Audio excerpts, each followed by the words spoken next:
Well, here we are.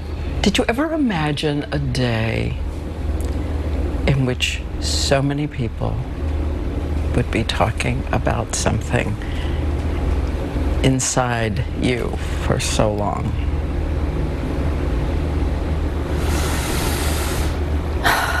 Well, first of all, I'm very blessed to be here, and I know that, so thank you.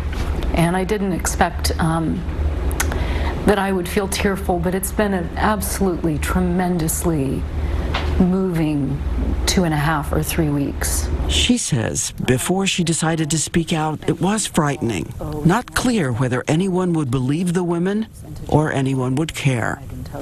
I went on a run, and I thought, oh, sometimes people say they pray on runs, or they get clarity about things, and they use it to process and sort. And so that's what I did on this particular run on Peach Holler Road, one of my favorite country roads. I made the most important decision I'll ever make years ago, which is to turn my will and my life over to the care of a loving God. And it was like, I'm so taken care of. I'm totally going to do this. I also talked with my dad, and when I talked with my mom, I told her what I was thinking about doing, and she said, go get him.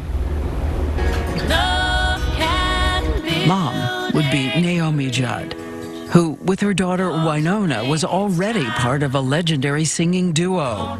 But the youngest daughter, Ashley, says she had a different idea. She got in her banged-up car, left Kentucky, to act and tell the stories of people she loved. Your people being good old hillbillies, Appalachian folk. Yes. Yes.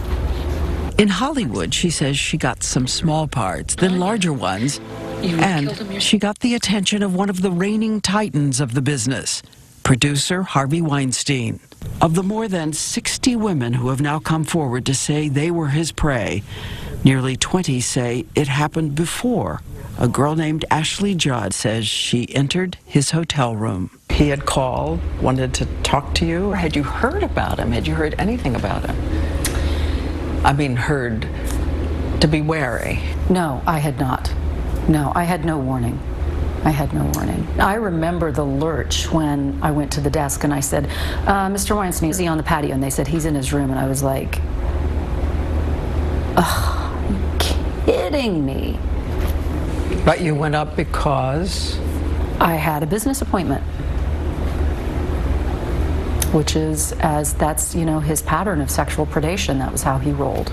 She already knew something about sexual predation. She's written about being sexually assaulted when she was young and the terror you feel before you're trapped. And in a pattern so many women say happened to them too. She says the man inside began insistent pressure. There's this constant grooming negotiation going on. I thought no meant no. She says he first asked to give her a massage because she must be tired and then asked for her to give him one. I fought with this volley of no's, which he ignored. Who knows, maybe he heard them as maybe he heard them as yeses, maybe they turned him on. She says he steered her into a hallway near a closet. He asked me to pick out his suit for the day. She also says she remembers the bathroom just ahead, no exit. I have totally frozen in my mind the floor plan and where the door was behind me and then eventually where that closet was. She says she wouldn't sit down. She remained standing as she cowered in the hall 5 to 7 minutes and says at one point he asked her to come into the bathroom and watch him take a shower. I had with me a list of the different defenses the women who've come forward say they tried to use to escape. That light tone of voice designed not to offend someone powerful. Laughing, frozen, panicked. One person said, I sang. Yeah. I just started singing. We act like we're about between 3 and 6 years old in those moments. But she has an idea. Make a deal. An encounter someday. And he kept coming back at me with all this other stuff. And finally, I just said, when I win an Oscar in one of your movies, okay?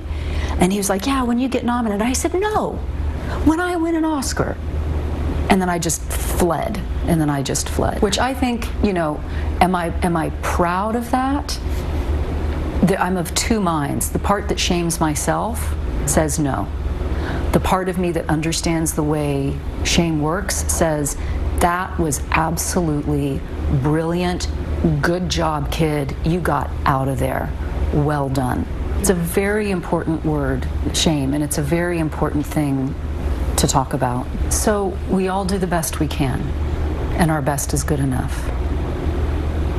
And it's really okay to have responded however we responded. She says afterward she had trouble grasping what had happened, but told her parents enough they could see how shaken she was. And she told other people in private, agents, actors, people who worked in Hollywood at a time when Hollywood turned a blind eye. And if I could go back retrospectively with a magic wand and say, I wish I could prevent it for anyone always, I don't know that I would have been believed. And who was I to tell? I knew it was disgusting.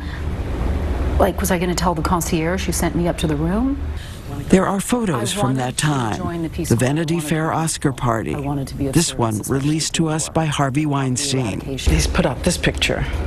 Ugh. Journey said, this shows that you were friends, that you were fine, that he even tried to fix you up with his brother, or did fix you up with his brother. She says they had tea in public. So you were friends.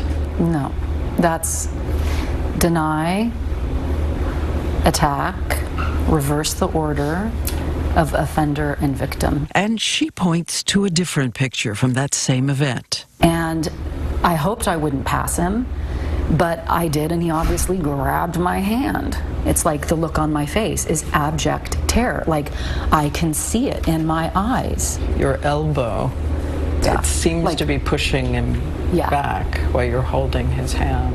Yeah. It's very gross. It's very gross. I feel for that 28, 29 Towns in Kentucky Right.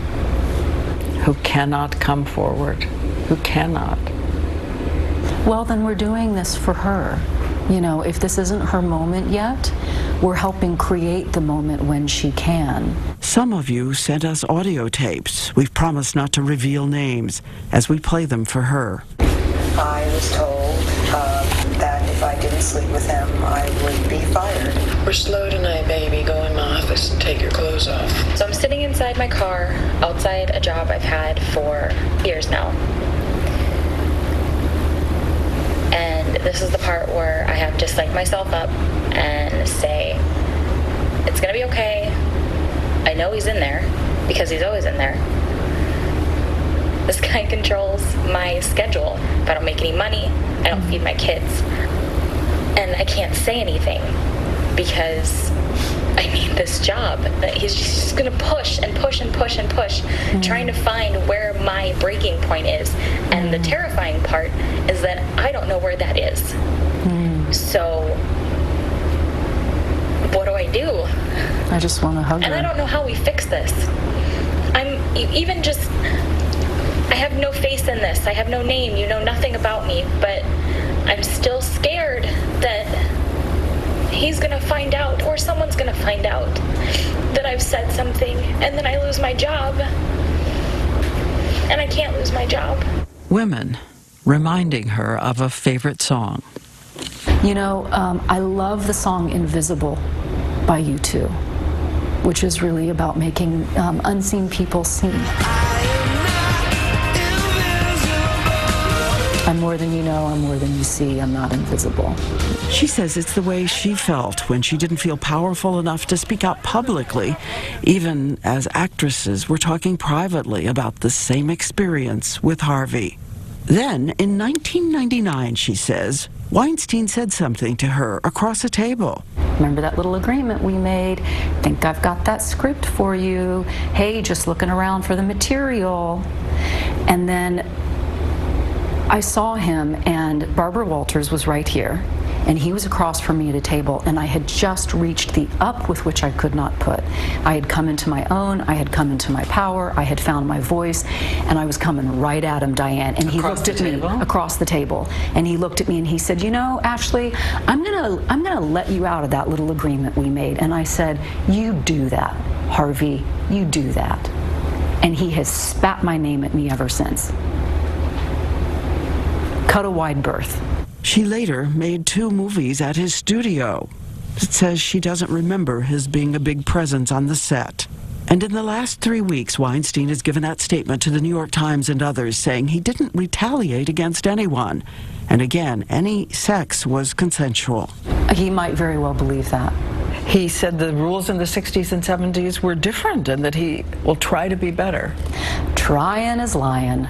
Yes, he said a year from now, I'm going to reach out to her. Are you going to meet with him? I have no idea. I believe that there is hope and help for everyone. It has to be the appropriate help, and there has to be a real profound understanding on the part of the sexual predator that what they were doing was wrong and criminal. Should he go to jail? If he's a rapist, he absolutely should go to jail. Yes. What would you say to Harvey Weinstein today? Her answer surprised us, but she wants to make it clear she'll never forgive what he did to women. But something else comes from her deep faith.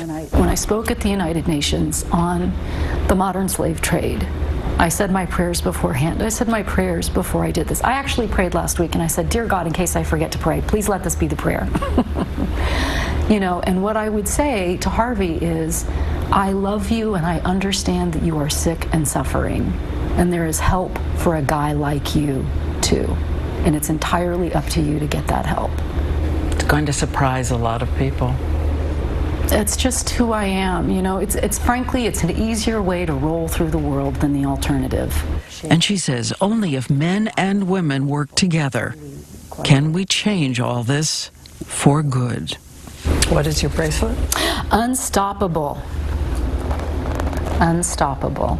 You think this is the moment? This is the moment. And if we want it to be the moment, it for sure will be the moment.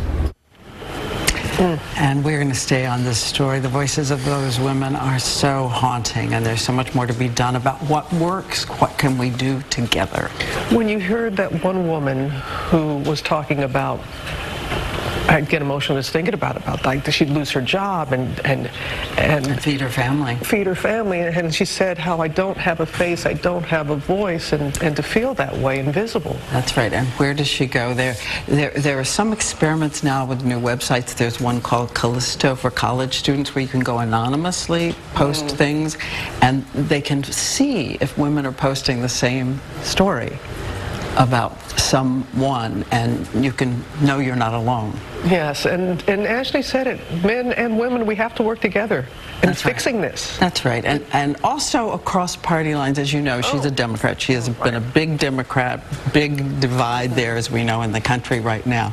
And she knows there are questions about speaking out about Harvey Weinstein when she does, but she's explained why she's doing it now and why she just felt it wasn't possible before. But she knows there are those questions, and we ask about those too. We ask a lot about those as well, but she just says, could we just let this not be a partisan issue, because it's across every party line, every geographic line. If we can't band together on this, what can we?